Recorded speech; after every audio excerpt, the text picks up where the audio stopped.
আমাদের সঙ্গে সাক্ষাৎ। বাবা এবং ছেলে দুজনে মদিনার দিকে যাইতেছে। কোথায় যাও? মদিনায় যাই। কার কাছে? আমার ভাতিজার কাছে। বুঝি যাও? বলে হ্যাঁ। ঘাড়ের মধ্যে গদ্দারের উপরে তরবারি ঠেকাইয়া আবু জেহেল ডাকতে বলে, হুযায়ফা, তুমি আর তোমার বাবা এই জায়গায় দাঁড়িয়ে আছো, এটা আমি জানি। এখান থেকে আমার ভাতিজার কাছে গিয়ে তোমরা আমার বিরুদ্ধে যুদ্ধ করার জন্য বদরে যাবা। হুযায়ফা ইবনুল ইয়ামান মনের অজান্তেই বলছেন, ভাইজান, আমার তো বদরের যুদ্ধে যাওয়ার কোনো কথা নাই, আমি যাব না। এতটুকু কথা বলে আবু জেহেল রাগতে বলে, হুযায়ফা ইবনুল ইয়ামান, তুমি যদি বদরে আমার বিরুদ্ধে যুদ্ধ করার জন্য না যাও, তাহলে আমি আমার তরবারি থেকে তোমাকে মুক্ত করে দিতে পারি। হুযায়ফা ইবনুল ইয়ামান বলে, ঠিক আছে, আমি যাব না। হুযায়ফা ইবনুল ইয়ামান মুসলমান হিসেবে ওয়াদা করেছে, মুসলমান হিসেবে ওয়াদা দিয়েছে। কাফেররা বিশ্বাস করেছে। মুসলমানরা ওয়াদা দিলে ওয়াদা ভঙ্গ করে। জোরে বলেন, ওয়াদা দিলে ওয়াদা ভঙ্গ। কিন্তু এখনকার মুসলমানরা ওয়াদা দিলে ওয়াদা রক্ষা করে না। জোরে বলেন, করে। তদনীন্তন সময়ের মুসলমান আর বর্তমানের সময়ের মুসলমানের মধ্যে পার্থক্য আছে না নাই? কত বেশি পার্থক্য বাবা! আকাশ এবং জমিনের মধ্যে যতটা পার্থক্য, তার চাইতে বেশি পার্থক্য। আবু জেহেল বিশ্বাস করেছে হুযায়ফা ইবনুল ইয়ামান যেহেতু ওয়াদা দিয়েছে আর যুদ্ধে যাবে না। হুযায়ফা ইবনুল ইয়ামান চলে আসছে, মদিনায় চলে আসছে। বাবাকে সঙ্গে নিয়ে চলে আসছে। দেখে নবীজি সাহাবায়ে কেরামদেরকে নিয়ে রওনা দিবে বদরের উদ্দেশ্যে, মদিনা থেকে বের হচ্ছে। আল্লাহর নবীকে ডাক দিয়ে হুযায়ফা ইবনুল ইয়ামান ডাক দিয়ে বলে, পয়গম্বর, অনুমতি যদি দেন তাহলে আমিও তো আমার মনটা চায় বদর যুদ্ধে যাওয়ার জন্য। এই যুদ্ধকে বলা হয় ইয়াউমুল ফুরকান। ইয়াউমুল ফুরকান বলা হয় সত্য মিথ্যার পার্থক্যকারী হিসাবে যদি কোনো যুদ্ধ ইসলামে থাকে তাহলে সেটাই হলো বদর যুদ্ধ।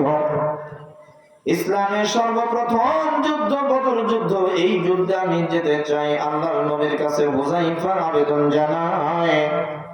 আল্লাহর নবী বলেন, হুযায়ফা, লোক সংখ্যা যেহেতু কম, তোমাকে তো নিতে আমার মন চায়, কোনো বাধা নাই। যদি তুমি যেতে চাও তাহলে যেতে পারো। হুযায়ফা বলে, হুজুর, একটু কথা আমার আছে, শুনতে হবে আপনাকে। কি কথা তোমার আছে? তুমি কি যেতে চাও না? বলে, না না না, আমি যেতে চাই, কিন্তু আমি মক্কায় আপনার চাচা আবু জেহেলের কাছে এই ওয়াদা আমি দিয়ে আসছি, ওয়াল্লাযীনা হুম লিআমানাতিহিম ওয়া আহদিহিম রাউন।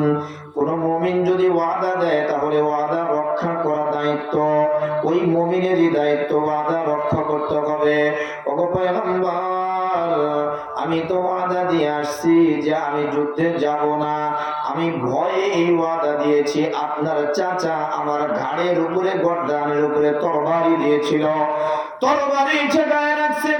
লাঙ্গা তরবারি আমার ঘাড়ের উপরে।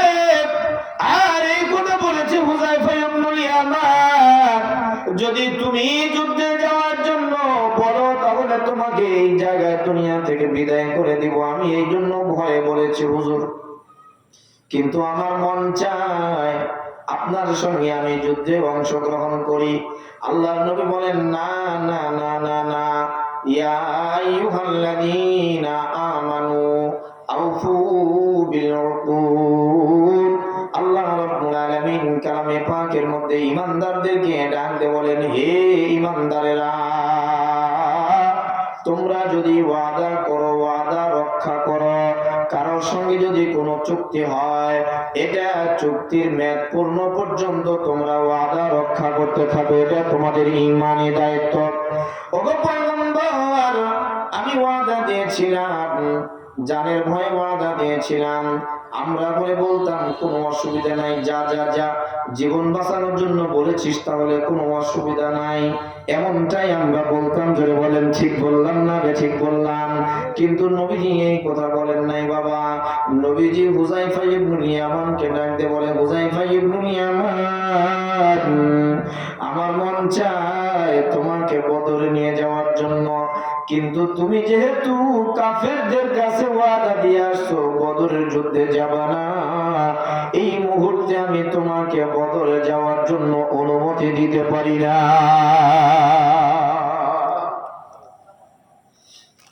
হুযায়ফা ইবনুল ইয়ামান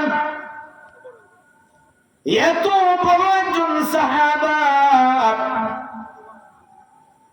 হযরতে ফারুক আযম যখন তিনি মুসলমানদের খলিফা, হুযায়ফা ইবনুল ইয়ামানের কাছে গিয়ে বলে, হুযায়ফা আমার নামটা মুনাফিকদের খাতায় আছে নাকি একটু দেখো। হুযায়ফা ইবনুল ইয়ামান চোখের পানি ছেড়ে দিয়ে বলে, ও মুসলমানদের খলিফা, আপনার নাম তো আল্লাহর নবী, আপনি জান্নাতি বলে ঘোষণা করেছেন, এরপরেও আপনি যেহেতু বদর যুদ্ধে অংশগ্রহণ করেছিলেন আপনি তো জান্নাতি। আল্লাহর নবী বলেছেন বদর যুদ্ধে 313 জন সাহাবা অংশগ্রহণ করেছে, এরা সকলেই জান্নাতি। জোরে বলেন না সুবহানাল্লাহ। খলিফাতুল মুসলিমিন, এখানে তো সন্দেহের কোনো অবকাশ নাই, আপনি জান্নাতি, আপনি জান্নাতি, আপনি জান্নাতি। মাঝে মধ্যেই তিনি হুযায়ফা ইবনুল ইয়ামানের কাছে গিয়ে বলতেন, দেখো তো আমার নামটা মুনাফিকদের লিস্টের মধ্যে পড়ে গিয়েছে কিনা।